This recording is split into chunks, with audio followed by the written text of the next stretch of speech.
one question I really, really wanted to ask you. I was really dying to ask you as soon as you accepted the invitation. I was like, I really, really want to ask this question. And it was, I seen that photo of you and Chris Williamson. And for our viewers who don't know who Chris Williamson is, or chriswillx is his like other name, I think he's famous for his Modern Wisdom podcast. And he has lots of clips which surface of him saying a certain quote.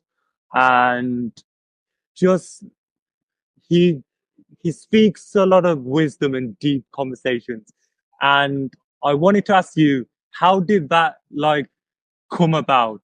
Like, what was the like interaction like, and what did you just take from it? Because this is the question I really, really wanted to ask. Because as soon as I seen that photo, I was like, I have to ask Brad. As soon as he comes on, I have to ask him because Chris Williamson is one of the best podcasters because he's diversifying because he's doing those screens right behind him now. So I wanted to ask your response to that.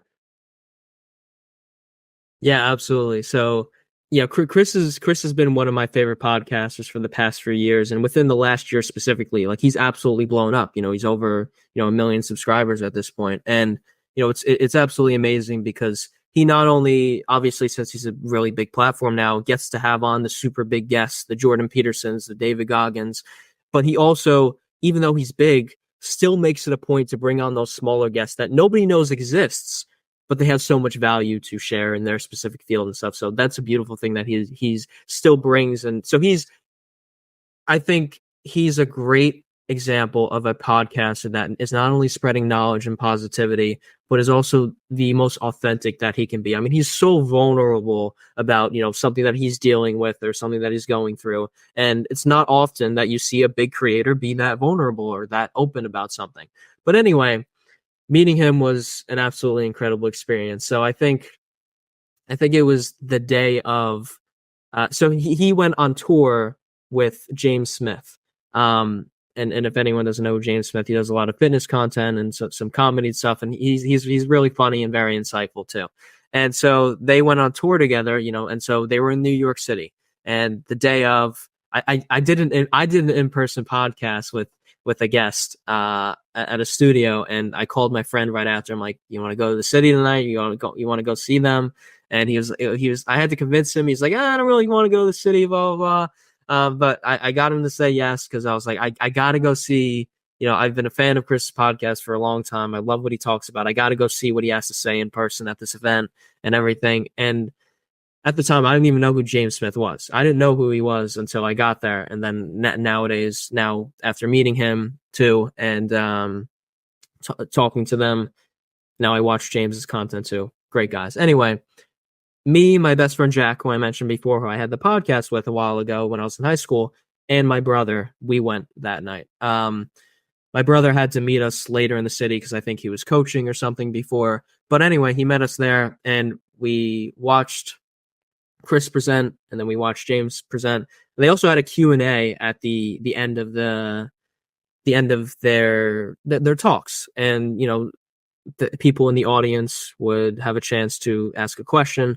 And I fortunately I was one of the people that was picked to ask a question. And it was funny because like 2 days later, I looked at, or maybe I was just scrolling on Instagram, and I saw Chris and James sitting on the stage, and I clicked on the video and I heard my voice in it. And I'm like, oh, they made a clip of me asking my question. So that was like super awesome to see. But I think I asked what something that happened in their life that really taught them something. I don't remember the exact question, but anyway, it was really cool.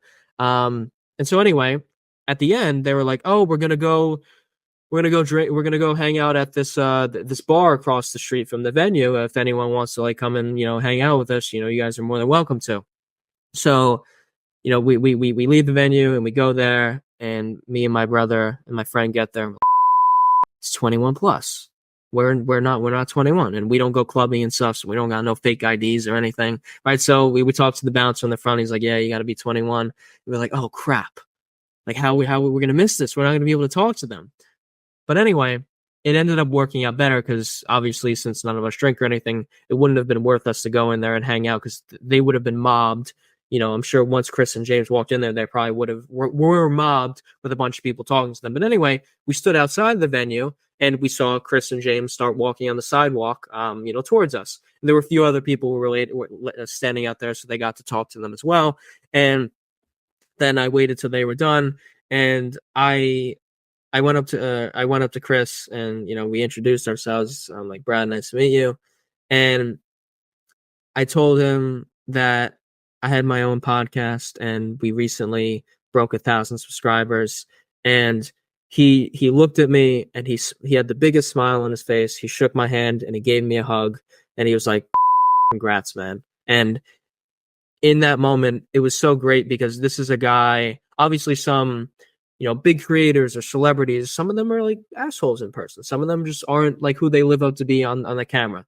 Chris is the guy who lives up who you think he is on camera. He's super charismatic, super genuine, amazing guy, down to earth. And so, he looked at me and said, "Congrats, man," and smiled. And I could see that it was so genuine. It was such an amazing interaction.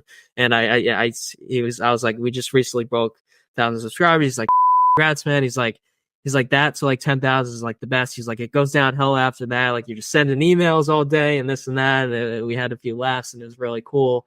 And so I'm not sure if we said anything else. Oh yeah, I said to him at the end, I was like, hopefully I'll have you on my show one day and we'll get to talk. And he was like, looking forward to it.